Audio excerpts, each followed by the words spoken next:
There is a moment, silent, thin, almost invisible, when the world we know fractures. Not deserts, not mountains, but surfaces. For most people, it passes unnoticed.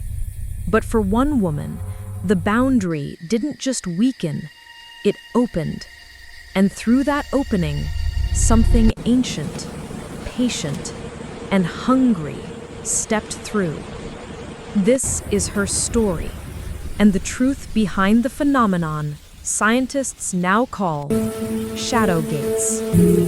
There are places in our world where the rules of nature bend, places that don't exist in forests or deserts or forgotten ruins, but in flat, silent surfaces. Polished glass, a dark TV screen, the still surface of water, mirrors.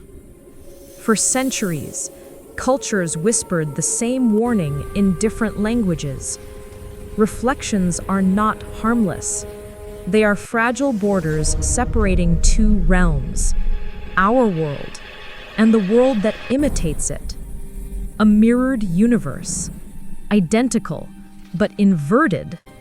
A place where shadows move first and light follows after. A place inhabited by things that should never cross into our side. Most of the time, the barrier remains sealed. Most of the time, the reflections obey. Most of the time. But in late 2021, something changed. In a quiet suburban apartment on the second floor of a nondescript building, the barrier weakened silently. Her name was Natalie Harris, a teacher, a quiet reader, a creature of routine. Not spiritual, not superstitious, not the kind of person who would ever imagine her life ending in a story like this. It began with a mug, a simple ceramic mug on her kitchen counter. Blue. She used it every morning. But as she passed the kitchen mirror one day, she noticed something wrong. The mug's reflection showed it as black, perfectly black. No pattern, no shine.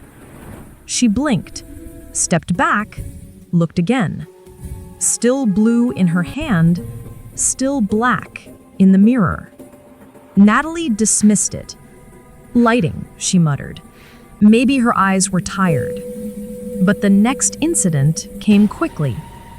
A framed family picture in her hallway. Warm, happy, familiar. But its reflection was darker. The figures inside stood just a little too still, their shadows longer, their smiles slightly off. And the youngest boy in the reflection, his eyes were shut. Natalie stared, breath held. When she turned to the real frame, every eye was open. Over the next 12 days, the minor glitches multiplied. The mirror in the bathroom showed steam before she even turned on the shower. Her reflection smiled half a second before she did. A lamp behind her would flicker in the reflection, but remain perfectly steady in the real room. Small, subtle, enough to doubt herself, but not enough to call for help. Until the night the reflections stopped pretending.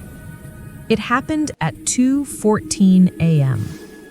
Natalie, unable to sleep, walked past the full-body mirror in her hall. From the corner of her eye, she saw movement. Slow,